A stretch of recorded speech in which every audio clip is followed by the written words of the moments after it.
سألك عبادي عني فإني قريب أجيب دعوة الداعي إذا دعان فليستجيبوا لي وليؤمنوا بي لعلهم يرشدون. Man, there's so many beautiful things in this ayah I want to share with you. First of all, it begins وَإِذَا سَأَلَكَ عِبَادِي. Whenever your slave asks you about me. The ayah is to the Prophet ﷺ. And people used to come and ask about Allah. And they used to ask, what's the thing Allah likes the most? How do I pray to Him the best way? Etc, etc, etc. And in this ayah, Allah is not talking to us, He's talking to the Prophet. But He doesn't say if the slave comes and asks you. He says when. Because it's like Allah is waiting. If He comes, He comes. But when it's like Allah is in anticipation for the slave to wonder about the master. He's anticipating us to come and ask about him, or to inquire about him, to get to know who he is. That's captured in the word idha. Then the slave comes and asks you, my slave comes and asks you about me, anni. Usually Allah says anna, about us, anillah, about Allah. He doesn't say us, He doesn't say Allah, He says me. The word me in the Quran is expressed when Allah highlights particular, unusual amount of closeness. It's as though Allah is so pleased, He's so happy with someone who wants to ask about Him that He comes close to him Himself. He's already taken taken initiative of closeness by saying me. Your slave asked, my slave asked you about me. Now, I'll translate what's not in the ayah. Here's what we expect to read. When my slaves ask you about me, then tell them that I am near. Because the entire conversation is with the Prophet. They're coming and asking the Prophet ﷺ, so they should expect a response from the Prophet. So Allah is going to teach the Prophet what to tell them. But that's not what happens. What happens is incredible. The next words in the ayah are فَإِنِّي قَرِيب, then I am near. It's as though they came and asked the Prophet, but the Messenger said ﷺ, I will respond myself to them. I'll talk to them myself. Inni qareeb, then I am near. No doubt about it. I myself am near. In other words, you don't even have to ask the Prophet ﷺ or wait for the Prophet to give you the response. I will give you the response. I'll engage with you directly. So Allah shows His intent, His want of dealing with us directly. SubhanAllah, it's so beautiful. The words we learn from the Prophet ﷺ teach us to connect directly to Allah. That's the essence of our deen. We have a direct relationship with God. Many of us have messed up in life. We've made a lot of mistakes. None of us are an exception. I'm no exception, you're no exception. We've messed up plenty in life.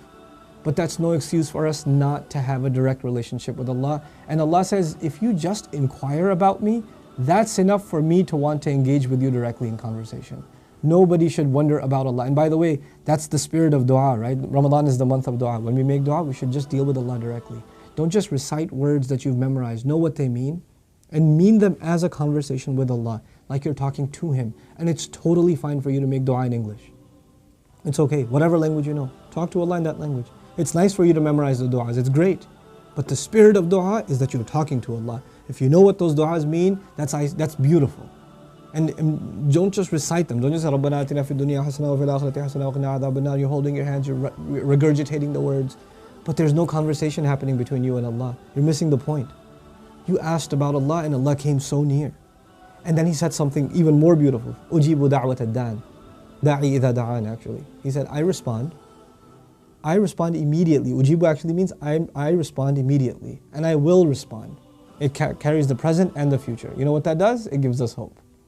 You meet some people sometimes, like, Allah's not going to answer my prayers, bro. You don't know. I'm super messed up. Allah says, Ujibu. I do and I will. Da'wata. But not my prayers. He'll answer the prayers of the Imam, the Qari, the guy who's leading Taraweeh, the guy who's got nice recitation, the guy who's so much more religious than I am, the girl that wears hijab, etc., etc. Those are the good Muslims. Allah's going to answer them. Allah says, Ujibu da'wata da'i. I will respond to the call of the caller. He didn't say the call of the believer, the call of the Muslim, the call of the one who submits, the call of the righteous, the call of the slave, the call of the worshipper. He didn't use any of those descriptions. He said the call of the caller. Anybody who calls qualifies to be a caller. You don't have to be a special person to be one calling on Allah. So by using the word, the call of the caller, Allah opened the invitation to anybody who just wants to engage in the act of calling on Allah. He didn't put any other criteria in this ayah, except just be a caller. And then the additional thing, that just makes me just so amazed, in awe of Allah Azza wa Jal, is that, Imagine, I know it's going to be a hard example to follow, but I'll do my best to make it easy. Imagine you have like, you're the CEO of a 500 employee company. And you meet some secretary, some receptionist, some clerk, some intern. You're the CEO. You have to make big decisions.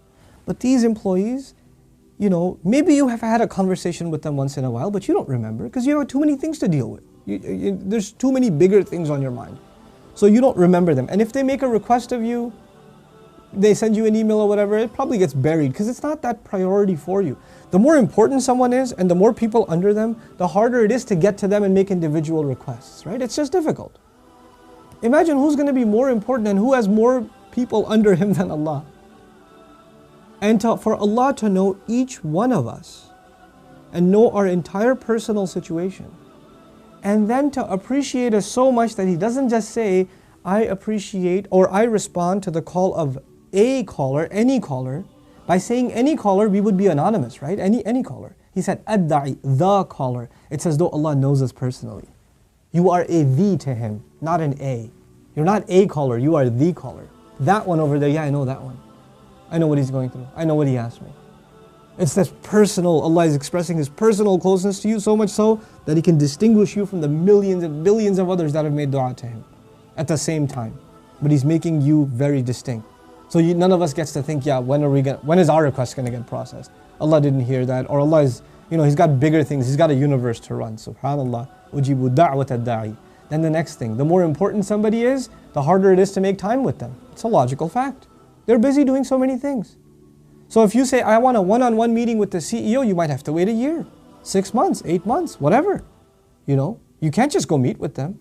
In our society, for example, you want to meet with an important scholar, you can't just walk up and just meet them. You're going to have an appointment, you got to schedule a time, etc., etc. Because they've got tons of things to do. Allah says, when can you talk to me?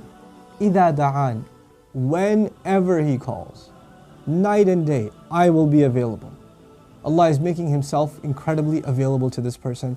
And He says, this is my favorite part of the ayah, فَلْيَسْتَجِيبُوا لِي. Then they should try to respond to me too. They're asking me for things. They're asking me, Ya Allah, make the exam easy. Ya Allah, let that marriage proposal go through. I really like her. I want to marry her. Ya Allah, the house. Let me get an approval on that house. Let the immigration paperwork come through. Whatever people's requests are. People make requests. And Allah says, yes, you made your request and I will respond whenever. You call, I will respond. But you should try to respond to me too. I have made certain requests of you too.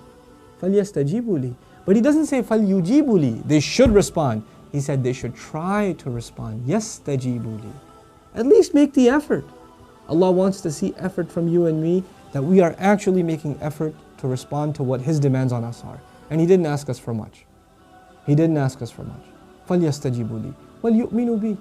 And when they respond to me, then they should believe in me. These words are really important. They're not just extra words in the ayah. In the wisdom of this ayah, this is of paramount importance. They should believe in me. Why? You would say, obviously, the one making dua to Allah already believes in Him. Why even add this phrase? Because when you ask Allah for something and it doesn't come right away, it starts shattering your faith. So Allah says, keep the faith. Believe. I heard your dua. I know the best way to respond to it. I will respond to it in a way that is better for even you couldn't imagine how good my response will be. You may have asked for something that's not good for you. And I will respond with something way better than what you even asked. You may have asked for something, if it came to you right now, it would hurt you. So I held it back from you and I'll give it to you when it's best for you. Allah Azza wa Jal says, just believe, just trust. Believe in me. وَلْيُؤْمِنُوا بِي. And finally, He ends the ayah, لَعَلَّهُمْ. Remember the la'alla, the last two videos we've talked about? لَعَلَّ, so that, perhaps, hopefully, this is the climax, the end of the surah or the ayah, يَرْشُدُونَ. So that they may be set straight. They may go the right way. We're learning a very deep secret of Islam here. We're learning people who really learn how to make dua, who really connect to Allah in conversation. That is enough for them to live a straight life, to live a life of righteousness, to be guided. Because their relationship with Allah, their recognition that Allah is always listening, always ready to listen, He's constantly watching, makes them so aware of Allah that it becomes very difficult for them to live a crooked life, to live a deviant life, to live a misguided life. Dua is the key. The Prophet ﷺ told us that dua mukhul ibadah. It's the essence. It's the brains of worship. It's at the heart of worship. The Fatiha is the heart of the Quran. And in that heart of the Quran, the essence of the Quran, half of it is a dua. Half of it is Allah teaching us to ask Him directly. May Allah Azza wa Jal make us people of dua so that we can be set right this Ramadan. And may Allah Azza wa Jal cleanse our hearts so we feel closer and closer and closer to Allah in this Ramadan. My last point, inshallah ta'ala, I'll let you go. When we make dua, we're talking to Allah, right? When we make dua, we're talking to Allah. But in a conversation, there's supposed to be two ways. You know, the A talks to B and B talks to A. We're talking to Allah. We're also expecting Allah to talk to us. That's why this is the month of the Quran.